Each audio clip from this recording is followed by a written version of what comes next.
Numagana pang takot sa Iran matapos mapatay ang mahalagang lider at malantad ang Islamic Revolutionary Guard sa iba't ibang larangan ng sabay-sabay.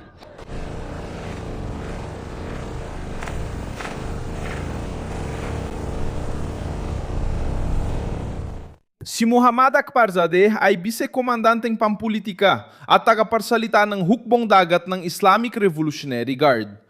Namatay matapos tumaob ang sinasakyan niyang kotse sa lalawigan ng Kerman sa timog silangang bahagi ng Iran. Ayon sa ulat ng media na konektado sa rehimen at internasyonal na sumubaybay sa kaso. Ayon sa opisyal na version, aksidente sa kalsada ito agad na nirespondehan, dinala sa medikal na sentro at namatay dahil sa malubhang sugat. Pero ang timing ng pagkamatay na ito ay nagbukas ng mahirap itagong sugat na politikal. Si Akbarzadeh ay pampublikong tinig ng pressure ng Iran sa kipot ng Hormuz. Sinangsiyunan siya ng European Union noong 8 ng Hunyo at madalas siyang lumalabas sa gitna ng retorika ng lakas na ginagamit ng Tehran laban sa kanduran. Samantala, inaresto ng pulisya ng Montenegro, katuwang ang FBI, si Amir Barati, isang cyber operator na konektado sa Islamic Revolutionary Guard at hinahanap ng Estados Unidos dahil sa pag-atake sa mga universidad. Sa Iran, may mga bagong ulat ng panunupil at sagupaan sa sensitibong lugar na nagpapakita ng rehimen na puno ng kawalan ng tiwala, takot at pagkapagod. Ano ba talaga nangyari?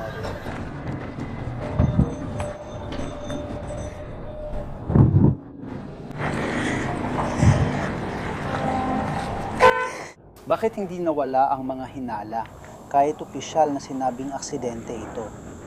Paano haharapin ng Tehran ang sitwasyon gamit ang lakas? Habang nawawala ang mahahalagang pangalan, ikukwento ko lahat sa'yo.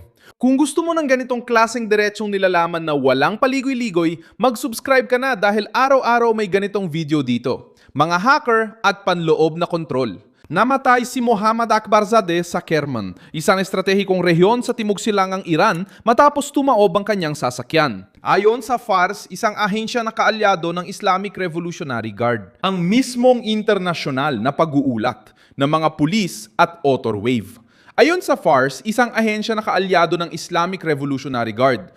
Ang mga pang-emergency na serbisyo ay tinawag, dinala siya sa isang medical na pasilidad at nagbukas ng investigasyon ang mga autoridad tungkol sa mga pangyayari ng aksidente. Sinuturing ng opisyal na impormasyon ang kaso, ipotitli sa Autorwave bilang trahedya. Ngunit ang pagkamatay ng political na opisyal ng Navy ng Guard na si Akbarzadeh ay hindi basta-basta lumalabas sa balita dahil kilala siya at hindi tahimik na opisyal. Nagsasalita siya para sa sanggay pandagat ng rehimen sa panahon ng direktang sagupaan sa kipot ng Ormuz. Isinama ng European Union si Akbarzadeh sa listahan ng mga pinarusahan noong Hunyo 8 bilang Deputy Commander sa Political Affairs ng Navy ng Guard at tagapagsalita ng organisasyon. Inakusahan ng Konseho ng European Union ang Navy ng Guard sa pananakot, harassment, pag-atake sa komersyal na barko at pagtatangkang magpataw ng buwis at kontrol sa mga sasakyang pandagat sa reyon. Sa aktwal, si Akbarzadeh ang isa sa mga muha ng pananakot ng Iran laban sa mga barkong dumadaan sa isa sa pinakasensitibong ruta ng pandaigdigang kalakalan. Mabigat din ang kanyang pagkamatay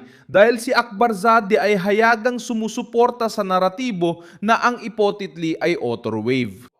Mabigat din ang kanyang pagkamatay dahil si Akbarzadeh ay hayagang sumusuporta sa naratibo na ang kanduran ay naiipit. Ayon sa mataas na komandante ng Islamic Revolutionary Guard Corps ng Iran, humihina na ang hegemonya ng mga imiua at ngayon ay nagmamakaawa ang Washington sa Tehran para sa kasunduan upang wakasan ang digmaan. Nagkomento si Kontra Almirante Mohammad Akbarzadeh, pangalawang pinuno sa politika ng hukbong dagat ng IRGC, sa isang pagtitipon ng mga Iranian na sumusuporta sa rehimeng Islamiko. Sinabi niya na napagpasyahan ng mga bansa sa rehiyon at iba pang makapangyarihang bansa na hindi na kayang tiyakin ng Estados Unidos ang seguridad ng mga kaalyado nito. Binigyan diin ni Akbarzadeh na maling isipin ng mga lider ng Hezbollah na kaya nilang tiyakin ang seguridad ng kanilang kaalyado, na kaya nilang hadlangan ng Iran gamit ang militar, parusa o sedisyon. Sabi ng commander, ang pagsasara ng kipot ng Ormuz at ang kabiguan ng Washington na buksan ito ay nagpapakita ng kapangyarihan ng Iran. Ayon kay Akbarzadeh, handa ang armadong puwersa ng Iran na magbigay ng mas matinding tugon sa anumang posibleng pag-atake sa bansa. Noong Mayo, sinabi niya na ang Estados Unidos ay magmamakaawa para sa kasunduan sa Tehran dahil sa pagtaas ng presyo ng mga gasolina at Dahil sa kawalang tatag sa rehiyon. Ang Otter Wave ay naisip namin noon, Otter Wave, isang panahon noon, Otter Wave, Author wave, author wave, author wave, author wave, author wave, author wave, author wave, author wave. Kung may ginawa man talaga ang mga Amerikano, hindi ito eksaktong isang aksyon, kundi isang reaksyon.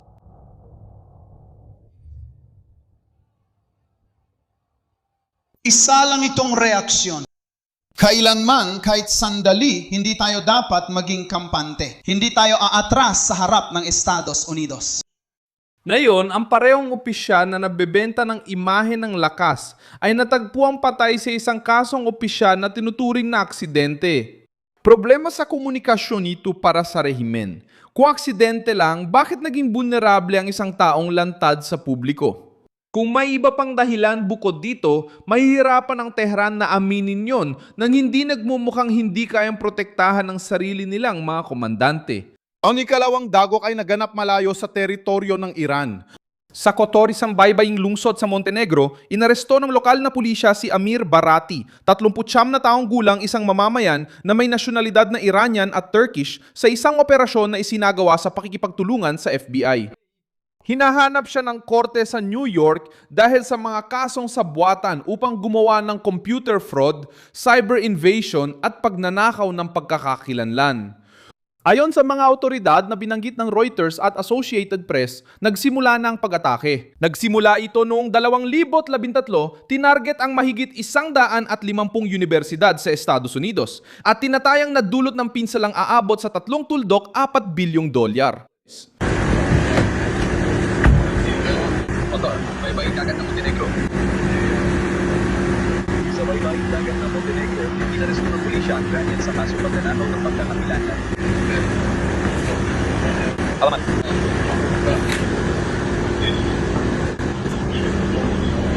Ang paratang laban kay Barati ay nagpapalala ng pinsala sa revolusyonaryong gwardiya ng Islam dahil ang mga nakaw na datos at mga kompromisadong account sa universidad ay umano'y ginamit para sa kapakinabangan ng mismong gwardiya.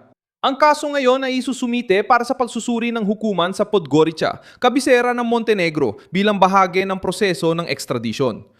Hindi magtatagal na maitago ng Iran ang cyber war nito sa likod ng universidad, peking kumpanya o mga ahente sa Europa. Sinusubukan din ng rehimen na mag-operate gamit ang keyboard, password at lihim na pag-atake.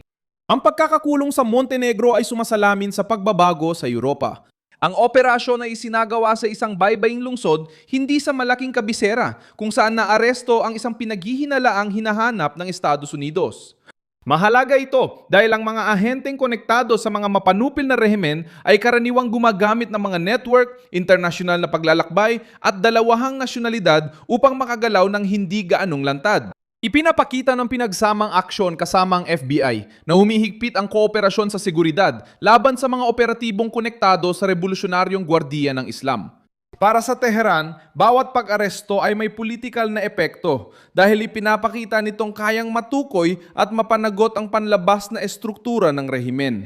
Sa loob ng Iran, lumilitaw din ang pansin sa kilos ng milisyang Basij. Iniulat ng mga organisasyon ng karapatang pantaw na si Amir Mohammed Kazemi, 19 anyos na sundalo mula Negar, Badsir, Kerman, ay napatay matapos ang insidente kaugnay ng malakas na tugtog ng musika sa buwang Islamiko ng Muharram. Ayon sa ulat na inilathala ng Rengal, lumahok ang mga miyembro ng Basij sa insidente. Nagdulot ng matinding galit sa lokal na komunidad ang insidente dahil ipinapakita nito kung paano patuloy na sinasakal ng araw-araw na panunupil ang mga tao maging sa mga simpleng detalye ng pangkaraniwang buhay.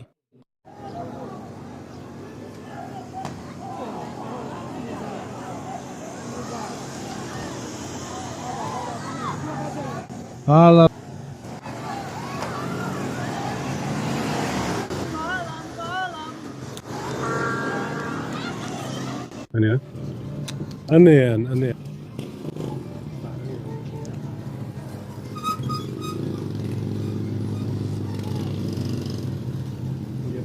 Ito ay isang rehimen na gumagamit din ng takot sa mga lansangan. Sa kanlurang Iran, isa pang sentro ng presyon ang lumitaw sa Pave sa lalawigan ng Kermanshah. Ayon sa mga ulat ng Rengal, 2 miyembro ng Islamic Revolutionary Guard ang napatay at 2 pang nasugatan sa isang pag-atake nung gabi ng Hunyo 29 sa distrito ng Mirabad.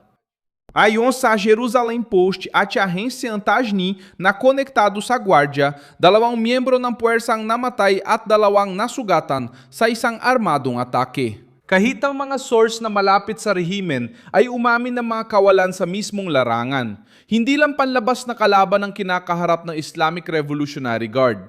Nakikitungo rin sila sa mga sugat sa loob na dulot ng mga taon ng panunupil. Ang pagsasama-sama ng mga pangyayaring ito ay lumilika ng mahirap na sitwasyon para sa Tehran. Isang opisyal ng Navy ng Guard ay namatay sa mga kalagayang opisyal na tinukoy bilang aksidente. Inaresto sa Montenegro ang isang cyber operator na konektado sa Guard dahil sa $1 bilyong na kaso sa US. Target ng PAVE ang mga miyembro ng Guard. Lumabas si Abazid sa ulat ng pagkamatay ng isang kabataan sa Kerman. Nangyayari ito habang pilit pinananatili ng rehimen ang imahe ng makapangyarihang bansa na nagbabanta sa Strait of Hormuz, hinahamon ang mga parusa at nagpapakitang sila ang may kontrol sa rehiyon. Ang problema para sa Iran ay hindi kayang takpan ng propaganda ang realidad ng matagal. Maraming salamat sa panonood ng video na ito hanggang dulo. Suportahan ang proyekto at mag-donate gamit ang Pixkey sa inyong screen. Kami ay independenteng channel na nagbibigay ng tumpak na impormasyon. Ang inyong ambag ay tumutulong sa aming pagpapatuloy.